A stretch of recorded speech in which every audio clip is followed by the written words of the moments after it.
Hello, you're kicking off the 5 days edition of QPVN English News Bulletin. You're with Milinchi, and here come the headlines. Overseas Vietnamese join hands in national development. Vietnam Literary History Museum soon to be put into operation. DIEN taps into tourist tourism potential. On August 22nd, in Hanoi, the Ministry of Foreign Affairs, in coordination with relevant agencies, organized the 4th World Conference of Overseas Vietnamese with the theme Overseas Vietnamese Joining Hands to Realize the Nation's Development Aspirations and the 2024 Forum of Overseas Vietnamese Intellectuals and Experts. Prime Minister Phạm Minh Chính addressed the event.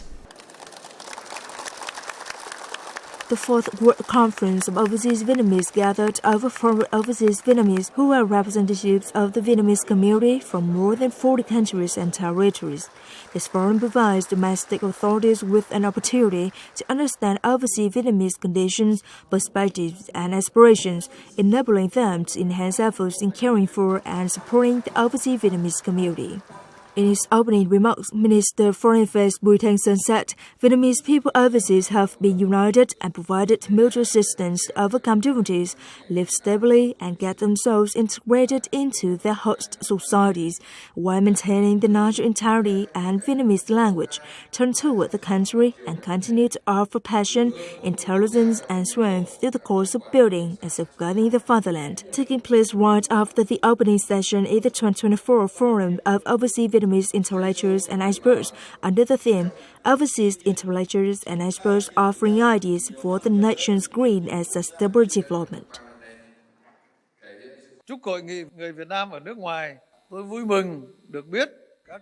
I'm glad to hear that Vietnamese intellectuals and experts are in high demand at universities, research institutes, and multinational corporations around the world. I hope overseas Vietnamese experts and intellectuals will give recommendations on boosting the growth of science and technologies and new areas such as semiconductor and AI, proposing specific projects, introducing good models for multiplication, and directly engaging in projects.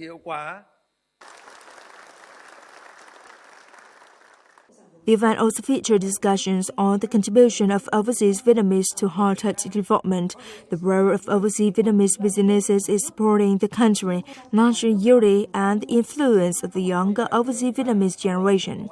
It provided a valuable opportunity for overseas Vietnamese to share ideas for the country's growth, strengthen connections between Vietnamese professionals at home and abroad, promote technology transfer, encourage investment, and enhance innovation networks globally. The 4th World Conference of Overseas Vietnamese and the 2024 Forum of Overseas Vietnamese Intellectuals and Experts gives overseas Vietnamese opportunities to have direct dialogue with the Prime Minister and leaders of military, central agencies and sectors on issues of their concern. As stated by Prime Minister Phạm Minh Chính at the event, listen thoroughly and see clearly to understand the thoughts and aspirations of overseas Vietnamese. On the sidelines of the event, QPVN reporters had talks with Mr. Hoàng Đình Thăng, chairman of the Union of Vietnamese People Associations in Europe, about the significance of the event as well as the work on overseas Vietnamese recently.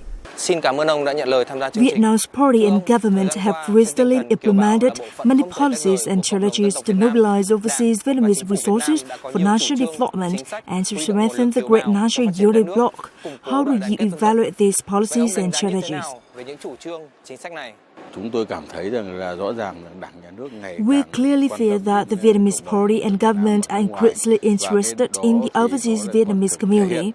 It's reflected in the proposed amendments to laws. Recently, the land and housing law has been amended, so the rights of overseas Vietnamese are almost the same as those in the country.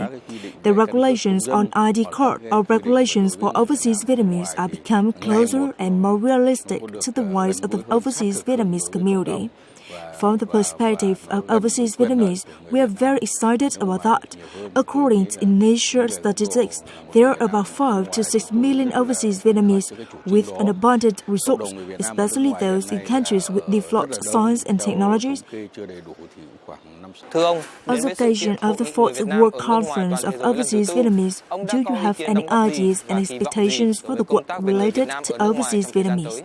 I'm very happy that today, on behalf of the Union of the Vietnamese People Associations in Europe, I had the chance to deliver a speech at the conference. In the speech, through the overview of the Vietnamese community in European countries, I boldly proposed 7 proposals to the party and state, as in the content of my speech.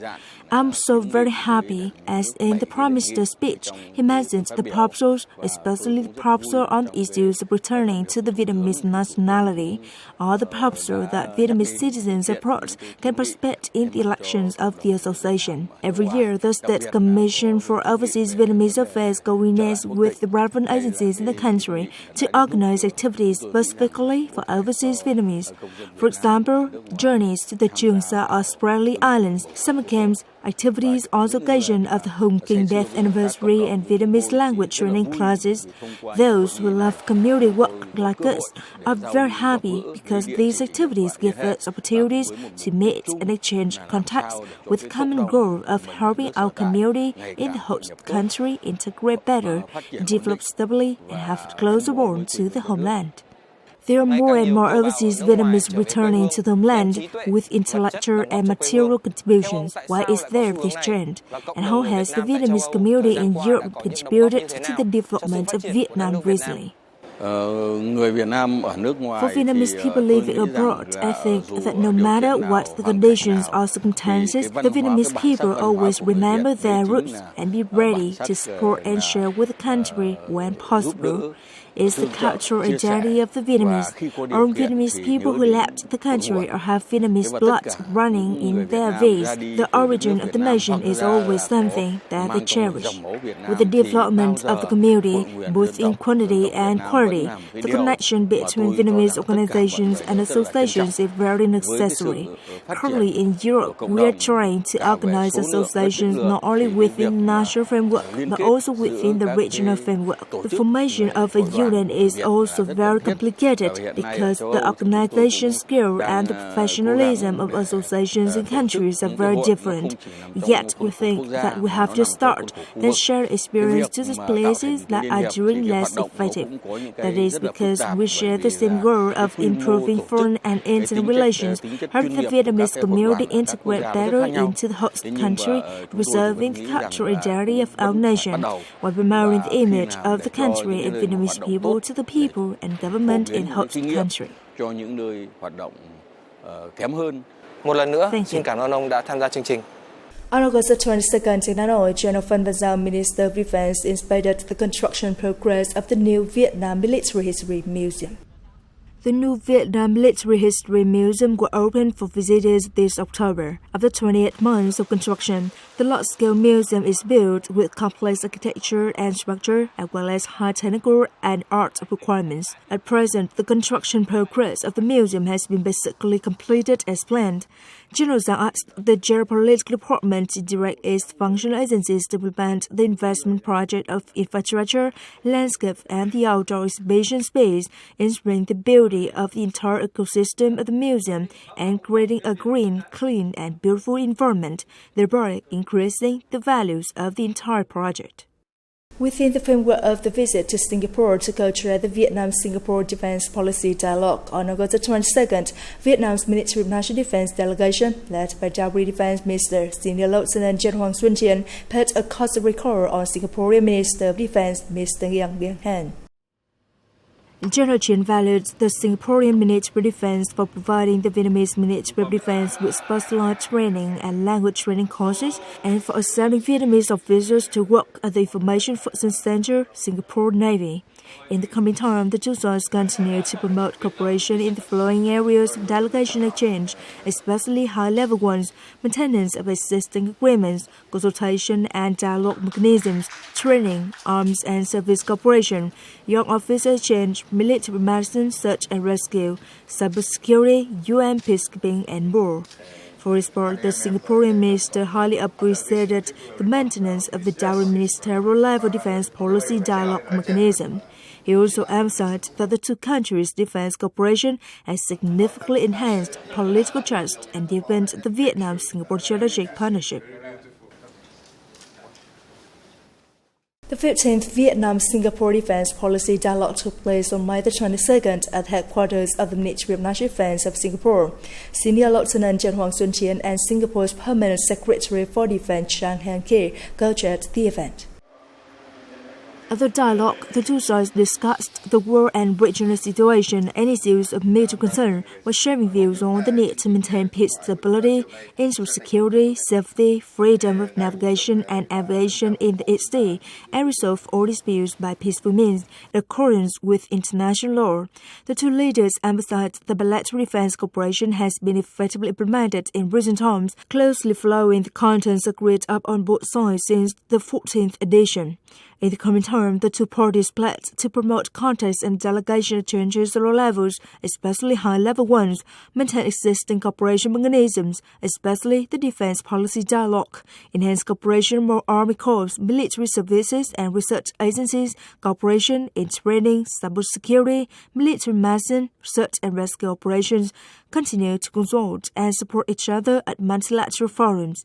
At this occasion, Senior Lieutenant General Xuân Chien respectfully invited the Singapore's Permanent Secretary to Vietnam to attend activities commemorating the 80th founding anniversary of the Vietnam People's Army and the Second Vietnam Defense Expo.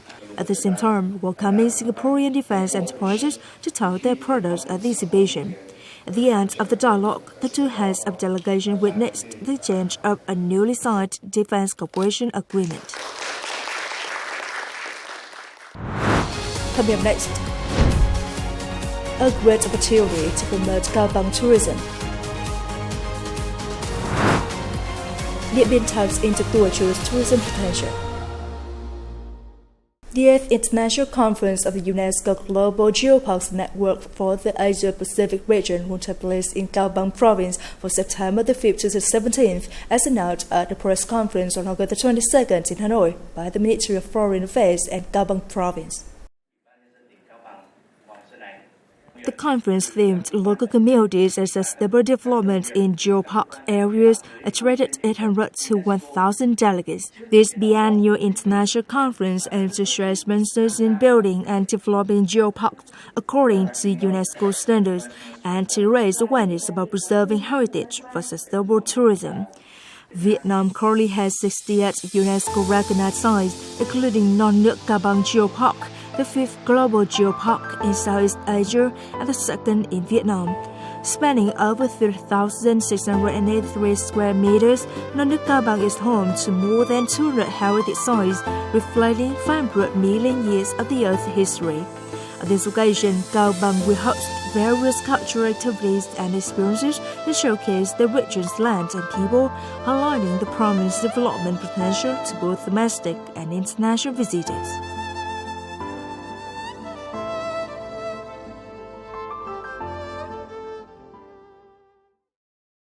Tua Chua is a mountainous district in Điện Biên province with rock hills and steep slopes that make travel difficult. However, the area has a cool, fresh climate all year and stunning, untouched natural scenery. Tua Chua's tourism is often compared to a sleeping mountain girl in the northwest, waiting to be awakened. Tua Chua is one of the two areas in Điện Biên that are part of the Sadla hydroelectric reservoir's flooded zones. The picturesque scenery around the reservoir in Tua Chua is well suited for developing exploration tourism. Positioned along the tourism growth corridor, it connects Điện Biên with Sơn La and Lai Châu provinces. Hue So is coming near the Đà River, known for its beautiful lake that's perfect for tourism. It also has the impressive Ba Phong Bridge and a stunning landscape. Tua Chua is home to a natural relic cave system in Hue So and Sa Nhè communes, as well as a pine forest in Trung Thu commune, an old tuyết san tea forest in Xin Chai, a band flower forest in Ta Silang, and an ancient stone plateau in Ta Phin. It is also a locality with numerous distinct ethnic and cultural characteristics, such as festivals, traditional crafts, and a diverse cuisine. The stunning scenery in Tua Chua has truly captivated our entire family. We hope to have more chances to explore other renowned sites in Tua Chua in the future. We aim to develop tourism with unique, experience-based methods that make us stand out from other areas. To achieve this, we are encouraging residents to innovate and prioritize tourism development. With its existing potential and strengths, along with an appropriate strategy and solutions, Đối Ngoại is working hard to boost local tourism. They aim to deepen its development, improve its value, raise its profile, and gradually turn Đối Ngoại into a larger tourist destination by 2030. It is the end of the listening news bulletin today. You can watch our news again at qpvn.vn. Goodbye and see you next time.